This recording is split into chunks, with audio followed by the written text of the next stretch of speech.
For over 400 years, the Aztec people have been just a memory. However, their culture still lives on.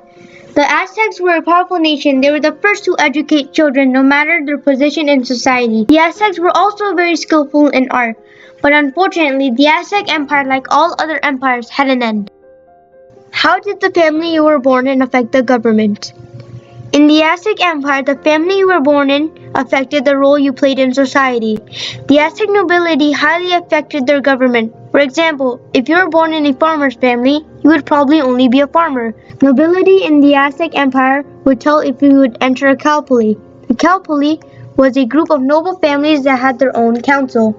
Out of all the calpulli, 4 were chosen to lead the calpulli. Out of the 4 chosen to lead the calpulli, only 1 would be chosen to be the Talcani. The Talcani was the one who controlled the city, also known as the Hui Talcani. The Talcani would lead the empire while being treated as the god.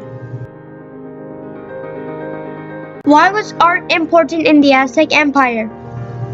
Art in the Aztec Empire was a way to show culture and religion, but this wasn't always the case. Before 1168, the Aztecs didn't take interest in art until they took over the Toltecs. The Toltecs were a tribe of people who had many sculptures of their gods or goddesses. After this, the Aztecs started to make art of their own. Most art was based off of animals, while others were based off of their gods. Their sculptures were very lifelike. The only way you could own one is if you were part of a noble family or if you made the art yourself. What problems did the Aztecs' religion bring them? The Aztecs had very few problems caused by their religion, but the problems they did have were big. The first problem happened every 52 years. The Aztecs believed that the world will end. This terrible day made the Aztecs extinguish every single religious fire, destroy precious belongings like art and gems. This day had an end though. This was only if the constellation Pleiades appeared. Fortunately for them, the constellation Pleiades can be seen from everywhere in the world. The second problem the Aztecs had wiped out their whole empire.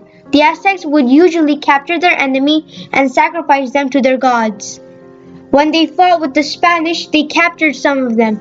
Unfortunately, one of them had smallpox, which is a deadly disease. They could not find a cure for the disease, which led to 25% of their population dying. What caused the end of the Aztec Empire? There have been many theories on why the Aztecs treated the Spanish kindly. One of them is that the Aztecs believed that the Spanish conquistador, Cortes Hernandez, was the god Quetzalcoatl, so they welcomed him with open arms. When the Aztecs found out that he was not a god, it was a little too late. When they started to fight the Spanish, they were capturing some for sacrifices to their gods. Unfortunately for them, one of the many Spanish captured had smallpox, which is a deadly disease. The Aztecs caught this deadly disease, which caused 25% of their population to die out. This put them in a disadvantage against the Spanish. Not only did they not know the tactics of the Spanish, but they were also very short on people, which unfortunately caused their demise. How did the Aztecs affect our modern-day life?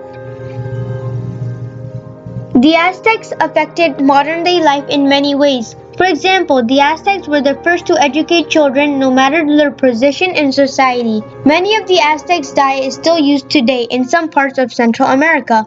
What may surprise you is that the Aztecs played a ball game called Talatli that has evolved into modern-day games such as soccer and football. The Aztecs might be just a memory, but their culture still lives on and will always be remembered.